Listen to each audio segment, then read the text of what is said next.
আজকে আমি দারুণ স্বাদের নতুন আলু এবং সিম দিয়ে একটি চচ্চড়ি রেসিপি শেয়ার করছি।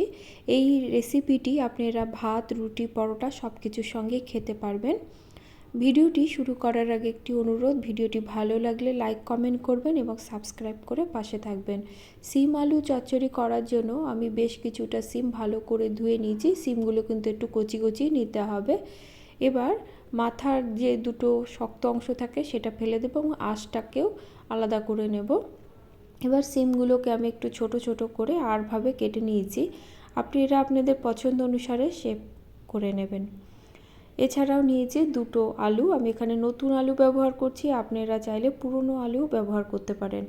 আলুগুলো ছোট ছোট করে ডুমো ডুমো করে কেটে নেব। এছাড়াও দুটো কাঁচা লঙ্কা আমি ঝুরি ঝুরি করে কেটে নেব। একটি টমেটো ছোট ছোট করে কেটে নেব।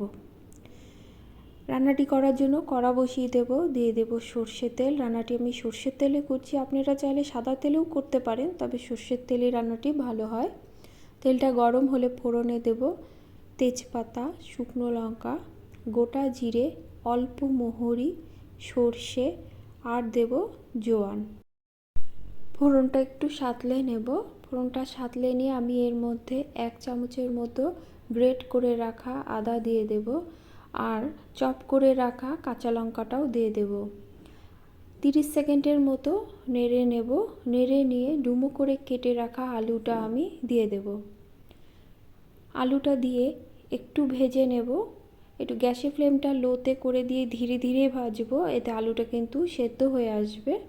দিয়ে দেব নুন আর দেব হলুদ। ঢাকা দিয়ে মিনিট 3 মতো রান্না করে নেব। মিনিট 3 পরে ঢাকা খুলে দেখে নেব। দেখুন আলুটা কিন্তু আমার অনেকটাই সেদ্ধ হয়ে গেছে, কালারটাও কিন্তু পাল্টে গেছে। এবার আমি কুচি করে কেটে রাখা টমেটোটা দিয়ে দেব। এবার বানিয়ে রাখা সিমগুলো দিয়ে দেব। সিমটা দিয়ে আমি আরও মিনিট 2 মতো ভেজে নেব। গ্যাসের ফ্লেম কিন্তু এবার একদম লোতে আছে। লোতে রেখেই আমি ঢাকা দিয়ে আরও মিনিট 3 মতো রান্না করে নেব। 3 মিনিট পরে ঢাকা খুলে দেখে নেব। দেখুন সিমটার কিন্তু কালারটা অনেকটাই পাল্টে গেছে। যেহেতু রান্নাটিতে জল পড়বে না, তাই এভাবে ঢাকা দিয়ে দিয়ে রান্না করতে হবে, এতে সিমটা কিন্তু সুন্দরভাবে সেদ্ধ হয়ে যাবে।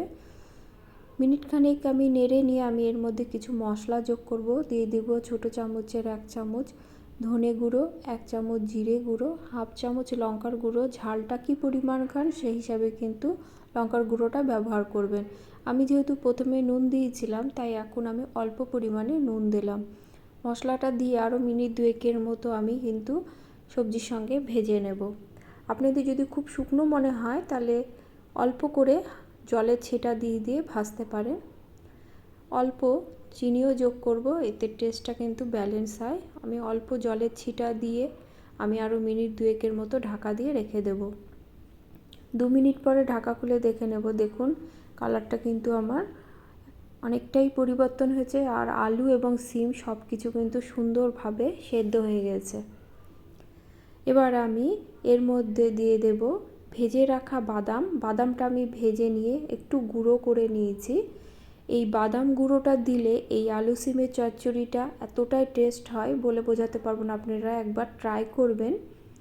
বাদামটা দিয়ে আমি ভালো করে মিশিয়ে নিয়ে বেশ কিছুটা ধনেপাতা যোগ করব। শীতের রান্নাগুলোতে ধনেপাতা ব্যবহার করলে একটা আলাদা ফ্লেভার আসে এবং খেতে কিন্তু বেশ ভালোই লাগে। ভালো করে মিশিয়ে নিলেই এই আলু আর সিমের চচ্চড়ি কিন্তু রেডি হয়ে যাবে। গরম ভাতে, রুটি, পরোটা সব কিছুর সঙ্গেই ভালো লাগে। আজ তাহলে এ পর্যন্তই, দেখা হবে পরে কোনো রেসিপি নিয়ে। সকলে ভালো থাকবেন, ধন্যবাদ।